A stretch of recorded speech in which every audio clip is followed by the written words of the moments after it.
Hello, my friend.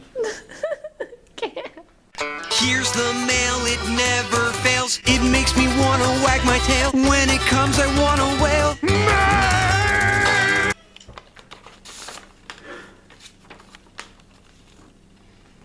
Dear Mr. Lackey, recently in geography class, we have been discussing the development unit. Can you explain to me what the 4 Asian tigers, exporting processing zones, and special economic zones are about? From needing explanation. Needing an explanation? Of course I can. Special economic zones are areas specially selected by the government to increase development. They have different economical laws compared to the rest of the country that are designed to be business friendly and attract manufacturing, trading, and service establishments. Animation explained. Special economic zones are areas set aside by the government to help boost the economy by creating laws to help specific businesses. Like South Korea, they have exclusive economic zones for foreign housing. So that when people come to their country, they have a nice area that's like just hotels. And then this is kind of an area that helps divide up the country. And so in these areas, they have things like tax breaks and tax holidays, and basically anything Donald Trump would want to build his coat factory. You know, because he makes them all in Mexico.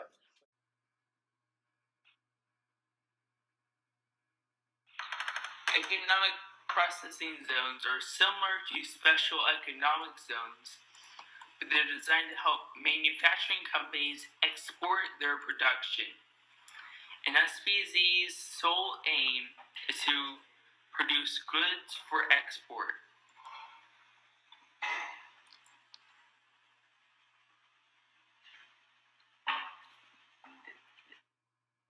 Animation explained. Kind of like SEZs, but they're set up specifically so companies can export their products. These are really good for developing countries.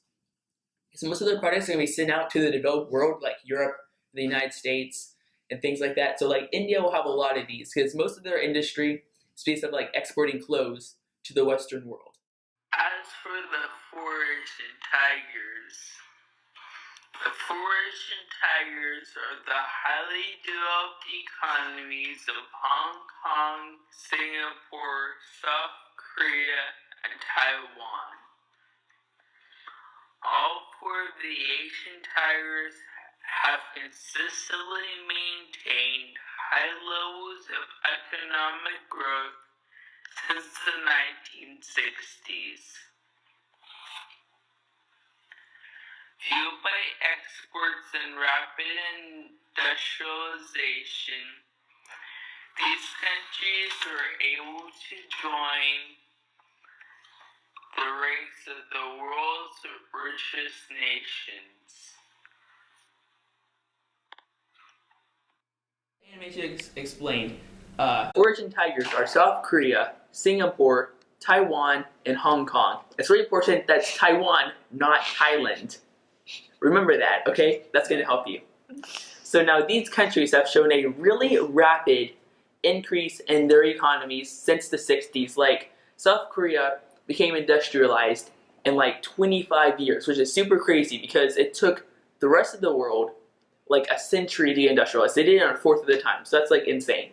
And most of these economies are based off of exporting their products to the rest of the world. Like South Korea makes a lot of really high-end products, like your cell phones, not made in China mostly, your TVs, your computers, things like that. And then they get recycled to other developing countries like India. But then Singapore and Hong Kong, they're by all these are by the ocean. So they're mainly based off of exporting and shipping. That's where a lot of your stuff comes from. We talked about special economic zones, which are areas set aside by the government to help businesses improve. And we also talked about exporting and processing zones, which are areas also set aside by the government so that companies may export their products. We also talked about the 4 Asian tigers, which are Hong Kong, Singapore, Taiwan, and South Korea. I hope you got your explanation that you were needing. I sure did. Amazing.